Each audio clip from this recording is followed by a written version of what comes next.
Le chauffard, fêlez.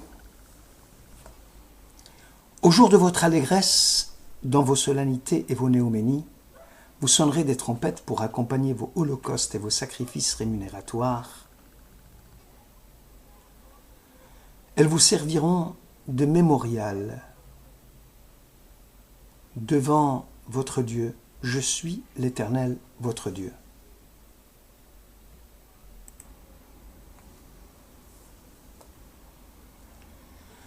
Le peuple juif s'apprête à fêter Rosh Hashanah, le nouvel an juif de son calendrier, dans la solennité, la gravité qui caractérise le temps de la repentance, de la prière et de la tzedaka, de la charité justice. Au centre de la prière se trouve la sonnerie du shofar, qui est la mitzvah principale de Rosh Hashanah. Au centre de la sonnerie du shofar se trouve la terouah, qui veut dire soupir, sanglot et pleurs. Sous le coup de la douleur, on soupire, on sanglote, puis on éclate en pleurs. Il s'ensuit que les sons prolongés et les sons coupés, les sons saccadés et les deux ensemble. Ce qui est commun aux trois sons, c'est qu'ils constituent le symbole de la secousse que la sonnerie du shofar doit imprimer à notre conscience. Le calme où nous nous plaisons doit être rompu. La conscience de nos insuffisances doit jeter le trouble dans nos cœurs et nous ouvrir la voie de la teshuva, de la pénitence. La terouah est toujours précédée de la tekoa, de la tekiah. Dans le système, tashrat, tarat, toujours tekiah au début, tekiah à la fin, et entre les deux, terouah. Donc la terouah est précédée de la tekiah, qui est un son droit, sans coupure. C'est l'appel pour nous mettre en mouvement. La terouah, c'est déjà l'alarme, la rupture de la tranquillité. L'histoire du peuple juif est une longue histoire de malheur, où chaque génération a eu son lot de pogroms, de viols, d'assassinats, d'expulsions. Les pleurs, les sanglots, symbolisés par le son des pleurs et des soupirs de la terouah, ont jalonné notre histoire et continuent à se reproduire dans les attentats odieux que nous connaissons et fomentés par les terroristes et les criminels en tout genre en terre d'Israël et qui n'ont rien à envier aux autres barbares du Moyen-Âge ou aux hordes nazies du XXe siècle. De temps à autre, on entend une accalmie, un son de la tekiah, et en tant que peuple juif, nous nous accrochons à cette lueur d'espoir, à la paix tant espérée. Or, la terouah est toujours précédée ou suivie de la tekiah. C'est-à-dire que même dans les moments les plus cruels de notre histoire, hors du commun, nous n'avons cessé d'accorder du crédit à ceux de nos ennemis qui souhaitaient signer un accord de paix avec nous. Voyez les accords de paix avec les Palestiniens. La tekiah symbolise le repos de l'âme juive fatiguée, la récompense tant espérée de notre humiliation devant Dieu, du retour fait sur nous-mêmes, des bonnes résolutions prises malgré l'adversité ou avec elle, de la pureté reconquise. Si la tekiah initiale était le signal du danger, nous continuerons à croire que la tekiah finale serait, elle, annonciatrice du bonheur enfin conquis. Attachons-nous un moment aux lois relatives à la corne du bélier, telles qu'elles sont rapportées dans le Shulchan Aruch, et étudions leur portée à l'époque où nous vivons. Premièrement, si le shofar, dans toute son épaisseur, même d'un seul côté, est fêlé sur toute sa longueur, il devient pasoul, c'est-à-dire on n'est pas quitte de la mitzvah avec cette corne de bélier. Comment pourrions-nous être quittes le jour de Rosh Hashanah si l'institution du Shabbat n'est pas respectée et si nos fidèles font violence à la loi sacrée en profanant les choses saintes et ne font plus la différence entre le sacré et le profane? Elles ne sont plus capables de discerner ce qui est pur et est impur. Décidément, le shofar est fêlé, donc pas soul. Peut-on imaginer une fissure dans le pipeline qui prendrait sa source dans le lac du Tibériade, dans le Kinneret, et viendrait alimenter le désert du Negev. À partir de la première page de la Torah jusqu'à la dernière page de la Bible, le Shabbat fut et restera une grave préoccupation de nos prophètes et de nos chefs illustres. C'est le principe fondamental du judaïsme, car il symbolise la vérité primordiale du Dieu créateur. Abolir le Shabbat de notre vie est un crime analogue à une haute trahison, car sa violation implique l'annulation du symbole de Dieu créateur et la rupture de l'alliance entre Dieu et Israël. Pendant des générations, la fierté du judaïsme fut la quasi-absence de criminalité chez nous. Un simple regard sur les statistiques dans les grands journaux israéliens nous rappelle que rien, hélas, ne sépare l'État juif des autres États démocratiques modernes en matière de crimes, de vols ou de viols. Et ce n'est pas notre fierté. Que s'était-il passé ? Très probablement l'éducation qui consiste à initier les enfants à l'accomplissement des devoirs positifs et à les habituer à éviter la transgression des défenses nous a fait défaut.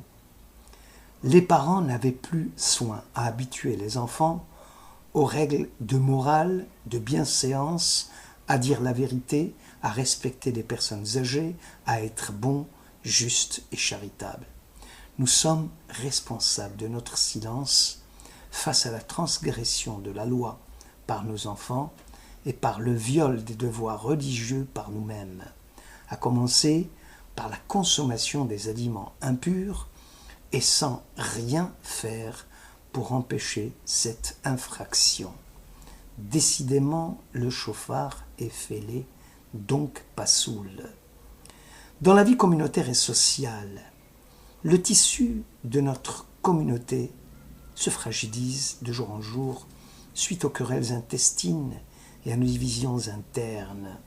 Des conflits personnels prennent le pas sur l'intérêt général et communautaire. Comment en sommes-nous arrivés là ? Ce besoin de donner et de partager et la disposition à se sacrifier pour les autres est en perte de vitesse. Car pour donner et partager, il faut aimer authentiquement, c'est-à-dire l'être qui aime réellement autrui, aime sa communauté, aime le monde entier. Or, hélas, que voyons-nous ? L'égoïsme individuel qui prend le dessus, et ce phénomène est inquiétant car il affecte notre jeunesse, qui, par manque de tradition, par manque de maturité ou d'expérience, ou de sagesse juive, se désespèrent de leur communauté et lui tournent le dos. Décidément, le chauffard est pas soul. Un deuxième point. Le Shulchan Aruch ramène l'opinion du Tour qui précise que si le chauffard est fêlé dans sa majeure partie, en cas d'urgence, on fera bien de coller la fêlure avec la colle et pour unir la fêlure au chauffard, on la fondra au feu. Il est urgent d'établir la solidarité communautaire sur la base de notre idéal commun. Ce qui nous relie, l'amour de Dieu, l'amour de la Torah, l'amour du peuple juif. Car la fréquence et l'intensité du désir de partager, de donner, de se sacrifier n'ont rien de surprenant si l'on considère les conditions d'existence de l'espèce humaine. Ce qui est surprenant, c'est que ce besoin ait pu être réprimé au point de faire des actes d'égoïsme. La règle est des actes de solidarité, l'exception. Un troisième point. D'après Shulchan Aruch, si le chauffard est revêtu d'or à l'intérieur, il n'est pas soul. Une société qui a pour seul principe d'acquisition le profit et la propriété des biens matériels ne peut engendrer que des individus motivés par l'attente d'avantages matériels et qui ne réagissent pas aux appels de solidarité et de sacrifice. Nous avons tous besoin d'une corne de bélier cachère, sans fêlure, sans or. Notre devoir implique l'engagement d'établir un vrai bilan, une introspection sérieuse et sans complaisance, d'éduquer nos enfants dans le chemin tracé par les maîtres de la Torah, de réapprendre à aimer chaque juif, et aimer en lui ses attitudes, ses goûts, ses idées, son tempérament, l'ensemble de sa personnalité. Rien n'unit davantage les individus que le fait de partager leur admiration ou leur amour pour Dieu et la Torah.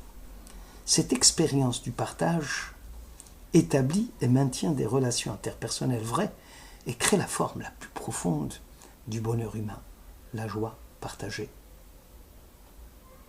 4e point. Selon le Shulchan Aruch, un shofar constitué à partir des bribes d'autres chauffards est pasoul. Israël a réussi le rassemblement des exilés juifs, mais n'a pas gagné le pari de leur intégration totale au sein de la nation juive. Certes, la langue hébraïque est devenue notre langue commune, moyen de véhicule de notre culture et de notre identité.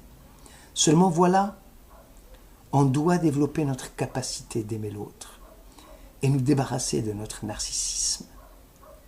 Considérer le peuple juif, les juifs d'Éthiopie, les juifs de Russie, ou les juifs d'ailleurs, les juifs séfarades, les juifs ashkénazes, comme une seule et même entité à laquelle nous nous rattachons tous, en envoyant autant que possible de réduire la cupidité, la haine, les illusions. La prière du shofar est lishmoa kol shofar et non litkoa, c'est-à-dire béni sois-tu éternel qui nous a ordonné d'écouter et non de sonner le son du shofar. C'est assez curieux. La leçon du shofar est évidemment le développement de notre capacité d'écouter. Au regard de la Torah, les défaillances sociales sont plus graves que les péchés commis envers Dieu. Vous qui vous êtes rendu coupable d'une malhonnêteté, d'une injustice, d'une malveillance, d'une calomnie, nous crie le shofar.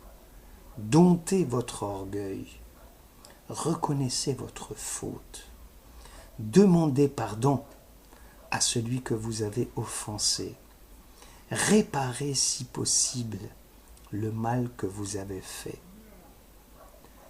Voilà, en bref, un enseignement du shofar qui nous permettra à tous d'être inscrits et scellés dans le livre de la vie pour l'année en cours. Bonne fête à tous.